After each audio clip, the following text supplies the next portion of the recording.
Muy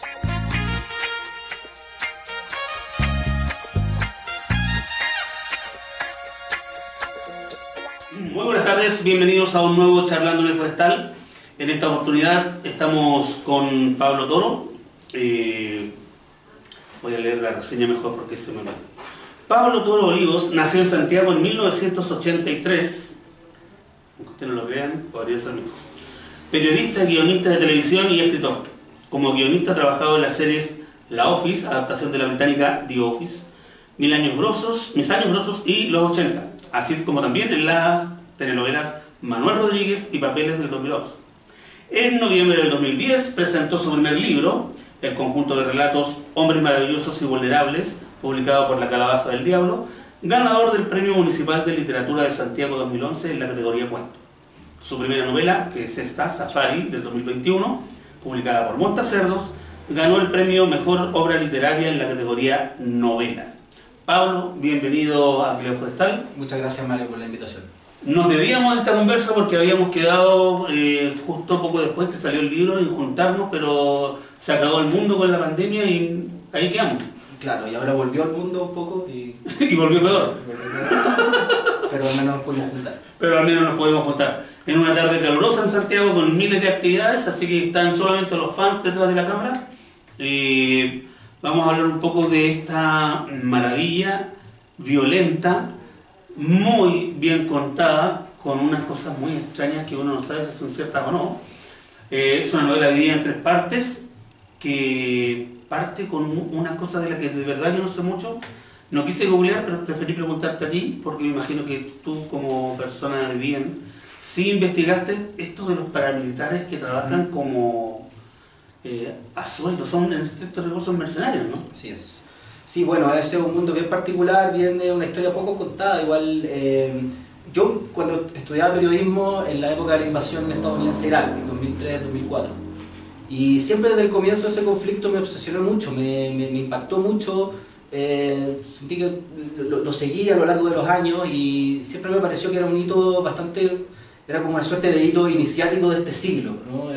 Estaba como seteando el tono de lo que iba a venir, en varios sentidos, y uno de esos sentidos es que no parecía una guerra convencional en el sentido que lo habían sido las guerras, al menos del Imperio norteamericano hasta el momento, en el sentido que la mitad de las fuerzas que estaban operando eran privadas, eran empresas privadas como Blackwater y otras que proveían de mercenarios para hacer desde labores de seguridad hasta Black Ops y cuestiones más derechamente militares. Entonces todo esto le da un cariz empresarial, muy neoliberal empresarial a la guerra. No era solamente un proyecto geopolítico, que por supuesto lo era, sino que también era un proyecto empresarial de otorgarle concesiones a la empresa de los amigos del gobierno para reconstruir el país y hacerse millonarios en el proceso. Entonces, bueno, y luego cuando supe que además había habido mercenarios latinoamericanos y chilenos peleando en Irak, dije, bueno, aquí esto tengo que hacer algo con esto. No lo hice desde un sentido demasiado periodístico ni documental, no es que haya ido a hablar, lo tomé, lo investigué, pero luego solté esa investigación para abordarlo desde la ficción.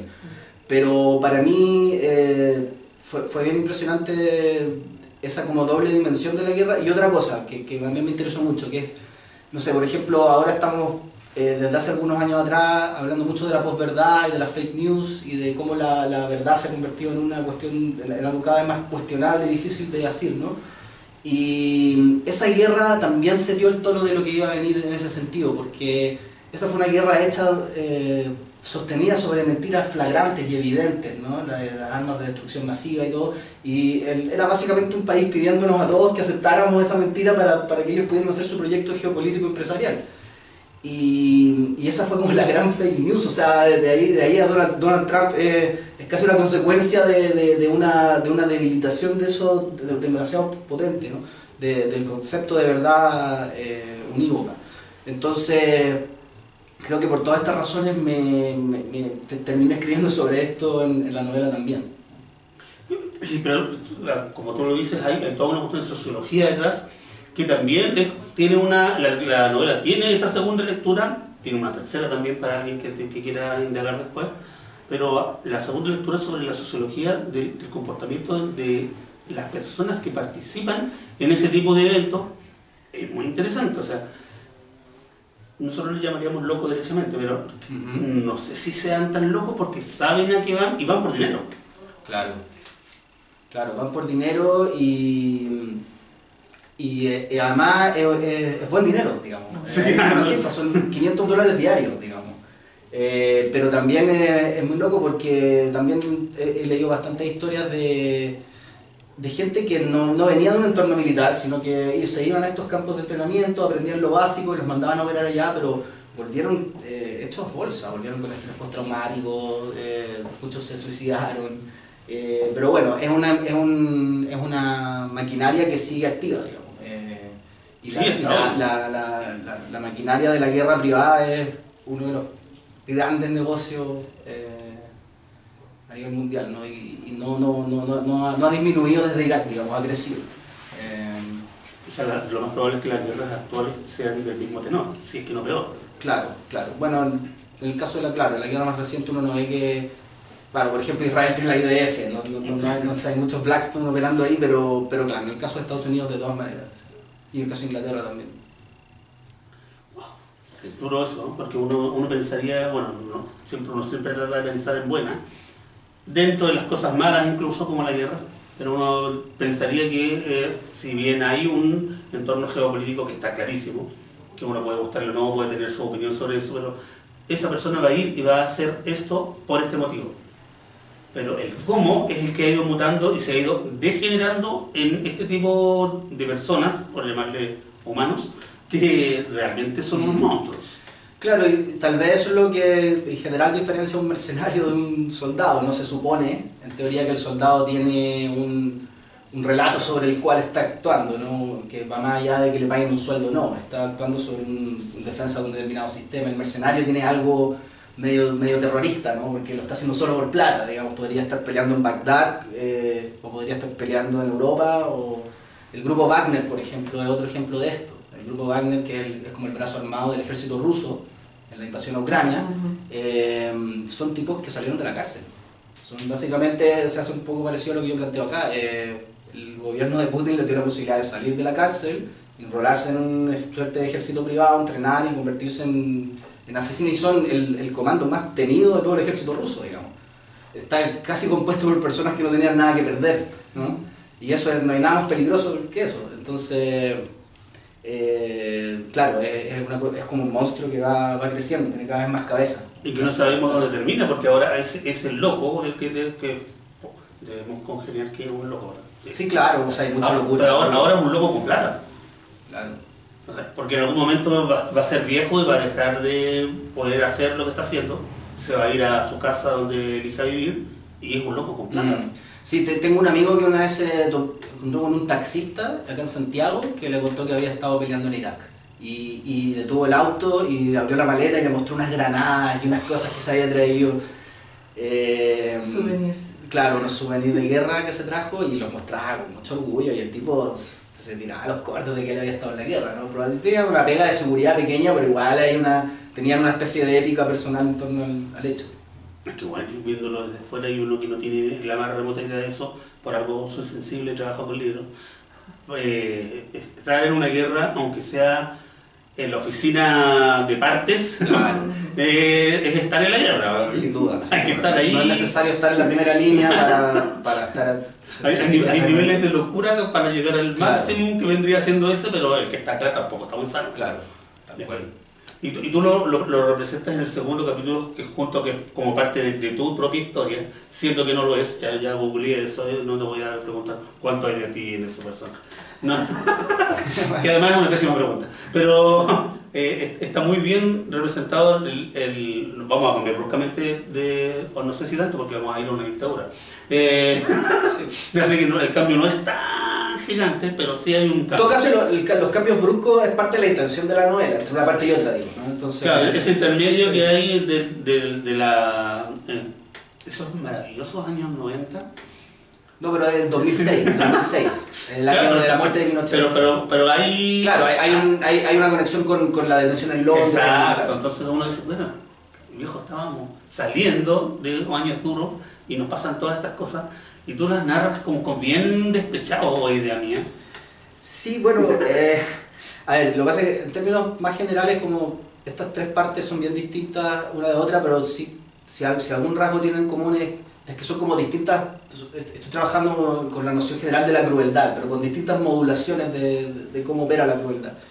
Y en el caso de la segunda parte, que es una historia, es una especie de comedia negra o muy negra, ocurrida en un contexto colegial, en torno a la muerte de Pinochet, así como en la historia de la guerra de Irak y en la historia de la distopía, al final estoy trabajando visiones de la crueldad un poquito más extremas en términos de acción. Lo que quería explorar era la crueldad más micro, por así decirlo, ¿no? La crueldad sobre todo de la masculinidad adolescente, ¿no? Que todos los hombres que hemos ido al colegio acá en Chile sabemos que hay un periodo que es brutal, ¿no? De la adolescencia, donde el bullying, y bueno, entiendo que las nuevas generaciones suponen que han trabajado más el tema, pero para mí una cuestión que era como una selva, ¿no? Y quería representar eso y además representarlo en un contexto específico de un mundo que era bien particular en el momento, porque cuando murió Pinochet en el 2006, igual la mayoría de la gente estaba celebrando en la calle, no todo, pero la mayoría, ¿no? Pero habían pequeños mundos como este, donde había una sensación de duelo, ¿no? O sea, se había perdido algo que había sido parte importante de su historia reciente y que lo había validado de un montón de maneras. Sus padres lo defendían y son muchas personas que crecieron con un discurso de defensa de los milicos y de Pinochet. De que igual se hicieron cosas buenas, todo ese discurso, no todo fue malo, en fin.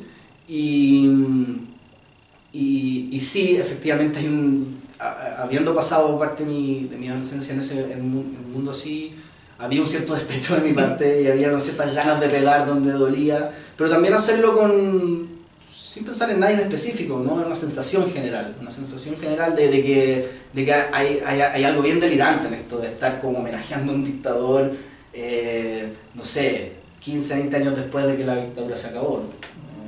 Sí, pero está bien representadas ambas partes de lo que tú estás hablando. El contexto del salvamiento, cuando lo trajimos de vuelta al caballero para juzgarlo y no lo juzgamos. Y esa otra parte que fue la que me hizo sentido por lo que te hablaba de la violencia, y tú lo dices muy bien. O sea, aquí habemos varios que nos educamos en colegios en el que sea en esta altura. Sí, pero transversal. Ahora viene la parte donde me van a odiar las feministas, porque los hombres lo pasamos súper mal tratando de ser hombres. Los que no somos un animal bruto, que somos la mayoría, pues pienso yo, de nuevo buenamente, no lo pasamos muy bien en esa época cuando hay que ser el super macho recio, hay que ser el bruto, hay que ser el malo de la película y de repente uno no quiere hacerlo. Claro. Sí, yo creo que hay un tema ahí con la masculinidad que es casi, uno dice esa cosa primitiva que haces tú, pero a veces está media forzada también. Es como que hubiese un modelo de ser hombre en la temprana adolescencia que hay que seguirlo. No es que tú seas necesariamente así, es como un sistema también que te arrastra, ¿no? Pero si no estás, te sientes obligado. Claro. Y también hay una cierta crueldad que incluso va más allá del sistema escolar, que es propia de la temprana adolescencia también, ¿no? Como también una cierta moral que no está totalmente formada aún, o en algunos casos, no siempre, hay personas que maduran más tempranamente, pero los hombres no. Claro, exacto. Los hombres maduramos más tarde, seguimos siendo niños, estamos a los 45. Claro, y bueno, y por supuesto está también el factor de la mentalidad de grupo, ¿no? Y como dejarse llevar por el grupo.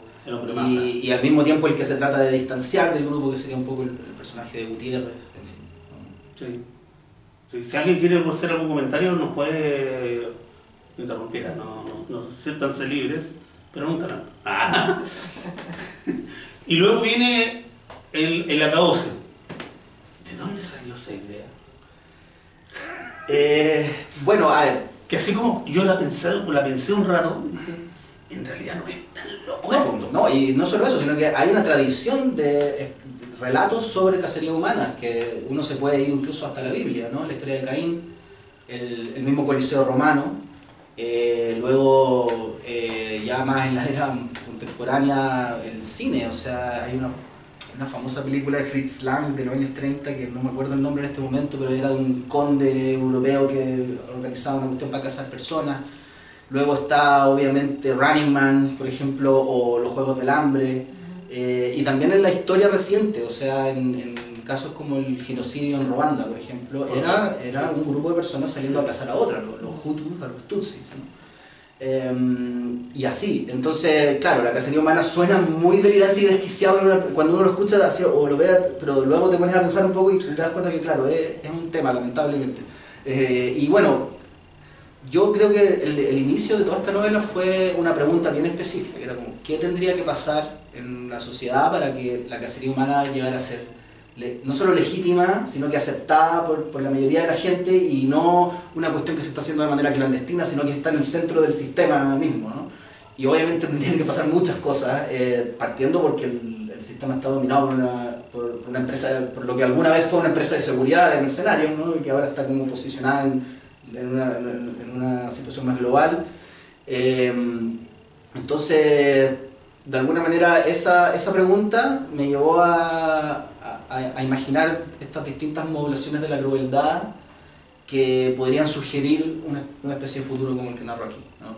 Pero todo proviene de esa pregunta, ¿cómo podría llegar a ser verosímil una cuestión así? Yo creo que mi historia no es tan verosímil en el sentido, por eso me gusta. O sea, yo me di cuenta que algunas de estas historias estaban como reñidas con la verosimilitud, pero en vez de tratar como de normalizarlas, lo que quise fue cargarlas de contexto y de evidencia para que adquieran, se hagan verosímiles. A mí me gusta mucho la idea de evidencia en la narrativa, como evidencia en un sentido policial, como prueba. Como cuando uno da información en un texto literario, no está dando info para que el lector se informe sobre un determinado tema. Lo que está haciendo es cargar a tu historia de pruebas, evidencia que la hagan contundente, ¿no? Uno la crea. Claro, exacto. Es como hacer algo verosímil a través de la prueba, de lo concreto. Entonces, eso, y dando a través del detalle y hilando bien el contexto, se va, pese a que la premisa es muy delirante, igual se va como sosteniendo dentro de su propia lógica interna. No, se sostiene absolutamente, sí, pero no digo que yo le creí todo. Y después empecé a ver, ¿será tan cierto? Y no, claro, lo que más me gusta es que se parece mucho a Umbrella, de tu empresa. Ah, Umbrella, claro. Y para allá vamos, ¿no? Sí. Porque, sí. claro, si este tipo de libros, lo peor que tienen es que uno está viendo, o uno que ha vivido muchos años, viene viendo que la cosa se va convirtiendo en esto de a poco. Y lo estamos viviendo y lo estamos validando. Y vamos validando las fake news, que ya no son fake news, ahora les ponen otro nombre, pero es como, en realidad es mi opinión. Claro, claro. Entonces es mi opinión y tú no puedes invalidar mi opinión. Yo tengo esa opinión y tú tienes otra. Así que sigamos adelante. Y no todas las opiniones son válidas.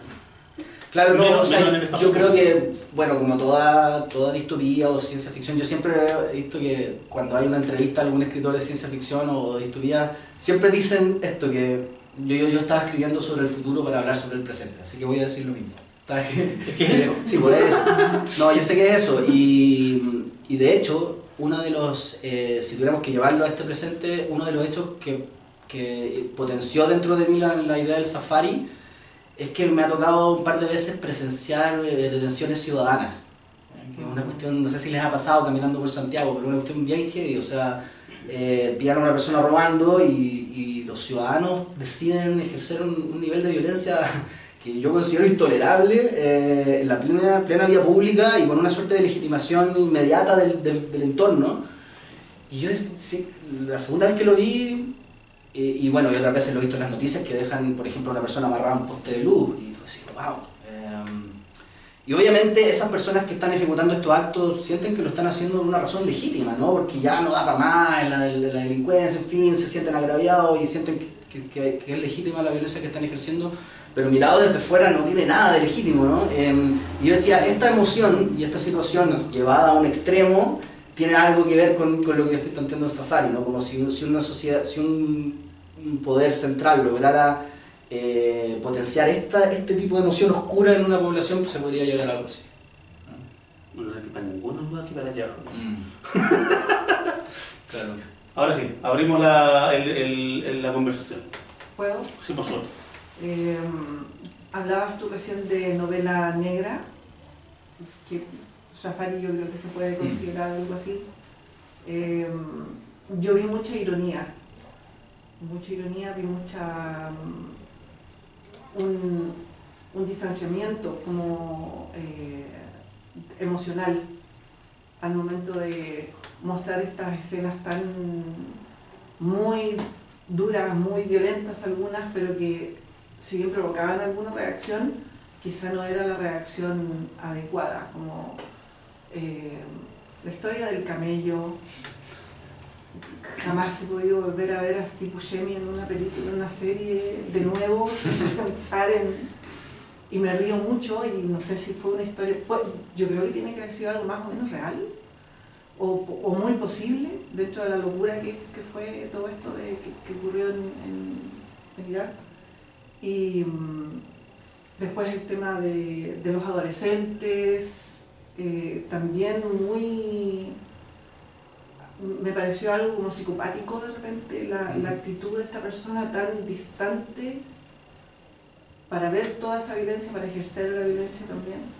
Y lo último que para mí fue, como dices tú, si bien es una distopia, en ese momento me pareció muy cercano a los Juegos del Hambre. Pero he leído otras cosas, he visto otras películas que todo se acerca al tema de la cacería humana como entretención.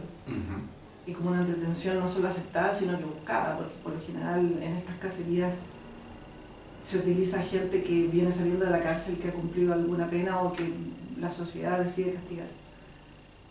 ¿Te basas tú en el tema o te interesa el tema de la cultura pop? ¿La ves, la ocupas, te influye el momento de escribir? Me influye mucho, muchísimo. Creo que ya mi primer libro de cuentos está, no sé, había un cuento sobre Don Francisco y desapareciera incluso Don Francisco en la portada.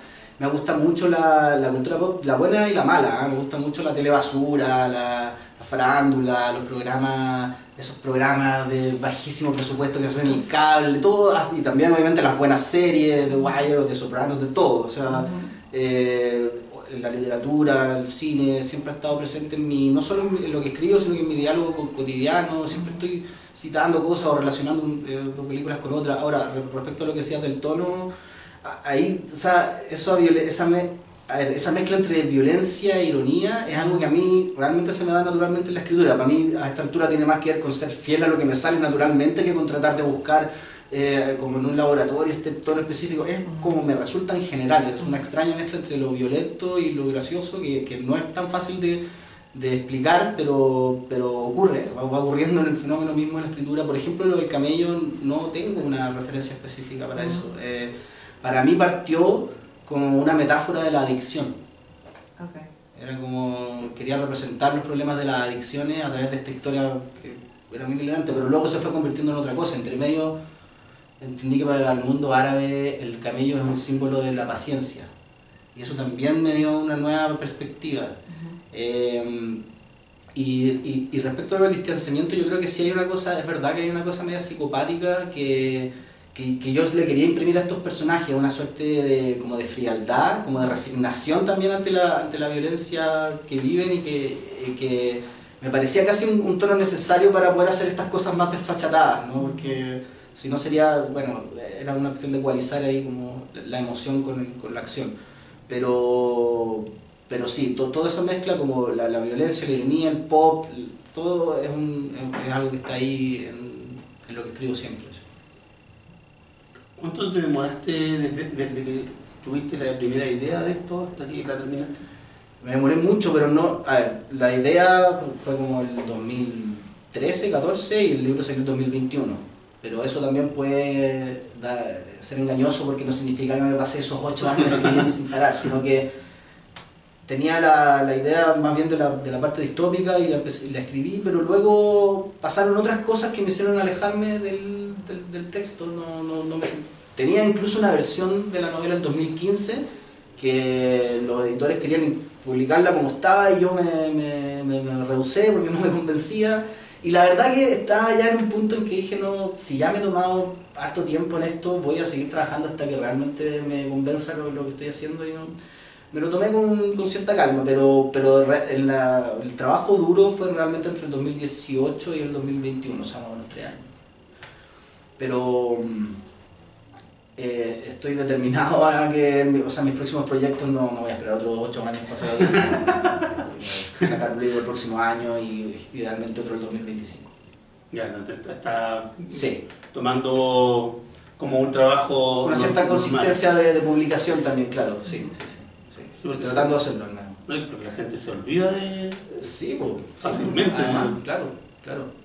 De hecho, para mí, la mayoría de los lectores de Safari no habían leído mi primer libro de cuentos. Que hagan un libro que salió de circulación, se había editado por La Calabaza del Diablo, pero luego se dejó es medio inencontrable. ¿No hay ninguna posibilidad de que vuelva a aparecer en algún momento? Sí, hay alguna posibilidad que por Montacerdo salga una reedición de esos cuentos más otros nuevos y hacer como una especie de libro nuevo con esos cuentos también. Puede que eso ocurra. Así que bueno. Yo voy a preguntar precisamente eso porque no me pude conseguir un ejemplar para leerlo. A ver si podría haber traído uno, pero... Somos varios los que andamos buscando. Sí. Ya, le voy a... Me prometo traerles uno. Me interesó porque me gustó tanto que dije, necesito leer esos cuentos.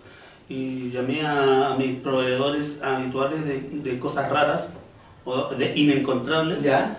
Y trataron como un mes y ya no, chao. Bueno, Porque, así de inencontrable. Sí, no, está muy difícil. Y no sé si tú tienes conciencia, pero hasta cierto punto ese libro, y sobre todo el famoso cuento de Don Francisco, tiene un estatus medio como de culto dentro de la verdad que no lo percibo tan bien, pero tengo una impresión de que hay algo de eso. Sí, yo te lo confirmo porque alguien me dijo que tenía un ejemplar pero no lo estaba. Sí, bueno, era un cuento que era bien hardcore así, sí. Y súper falta de respeto con todo con el mundo de la tele. Y bueno, yo trabajo en televisión, soy guionista y trabajé muchos años sigo haciendo proyectos para tele, pero trabajé en canales de tele así como fijo muchos años y de alguna manera la mirada de ese cuento viene de ahí, viene de cierta experiencia. Obviamente está todo como lo que yo suelo hacer, ¿cierto? Llevar toda una exageración, pero la dinámica ahí con productores de tele y trabajé mucho en telenovelas y de cómo sacar adelante la escritura de guiones de telenovelas.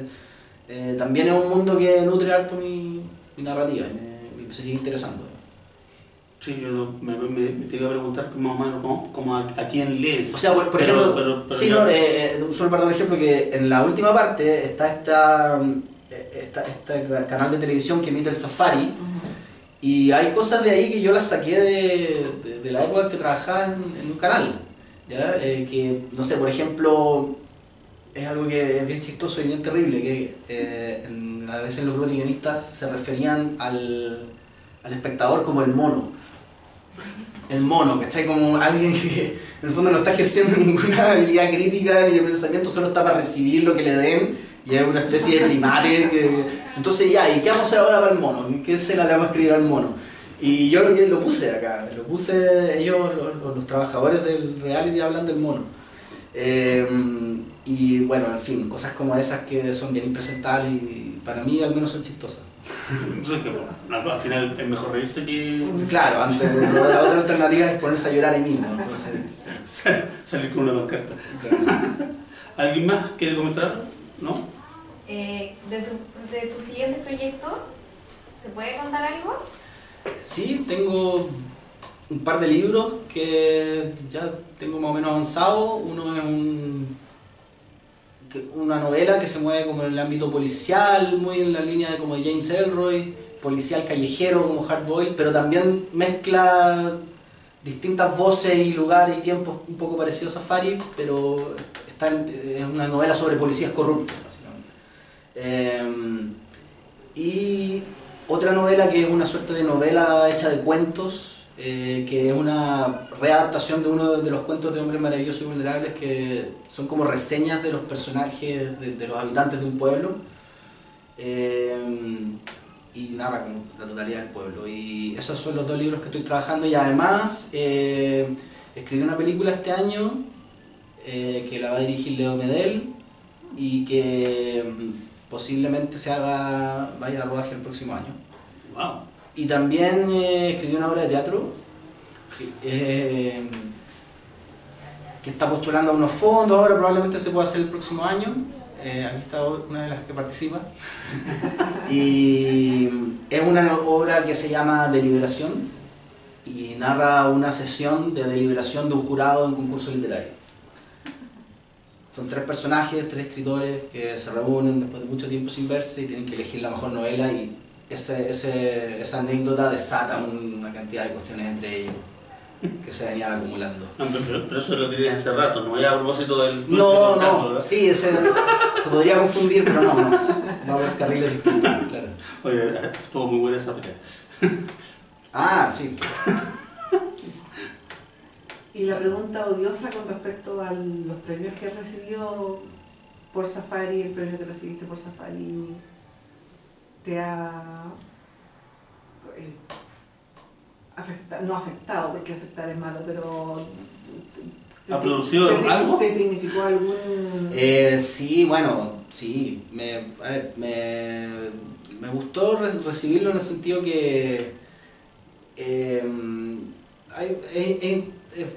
interesante el reconocimiento de los pares, ¿no? Y al mismo tiempo también entender que por mucho que una novela tenga ciertos méritos, también hay un componente de suerte importante, digamos, porque se están publicando cosas muy buenas y había muchos contendores, digamos, y uno en un concurso tiene que tener una cierta suerte. Lo digo específicamente con que tu sensibilidad literaria conecte con la de más de 3 de 5 jurados, digamos, ¿no? Y eso es bien azaroso, porque depende también de las personas que están ahí.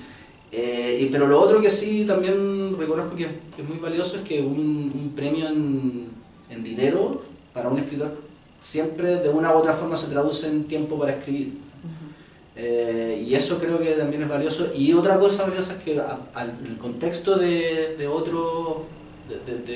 la premiación también logré conocer a gente, sobre todo escritores más jóvenes, más chicos, que no conocía, y que a partir del premio empecé a leer sus trabajos, particularmente el poeta Manuel Boer, por ejemplo, que me parece un poeta extraordinario y es muy joven.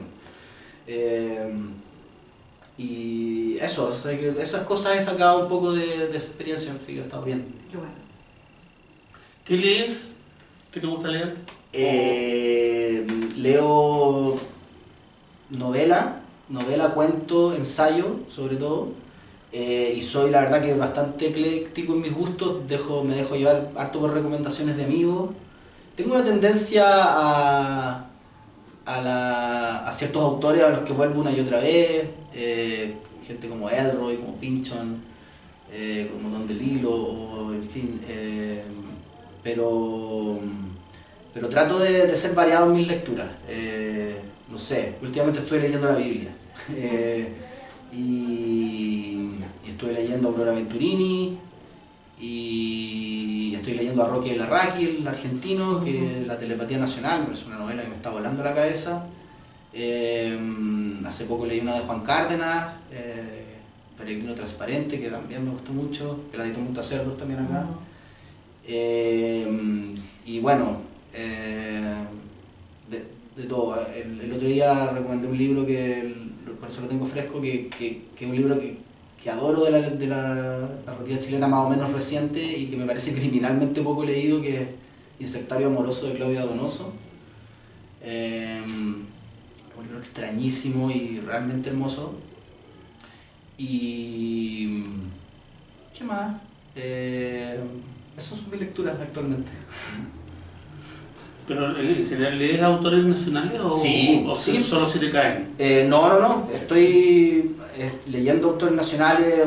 Este último año he estado leyendo mucho a Droguet, estoy leyendo mucho a Manuel Rojas, y autores de mi generación o contemporáneos también estoy. Obviamente uno no lo puede leer todo, pero trato de estar atento. No sé, bueno, el otro día vine para acá y tú me recomendaste el de Paula y la Vaca, que me gustó mucho. Y Paula me parece una muy buena escritora. Así que es El Camino Cerrado, sí.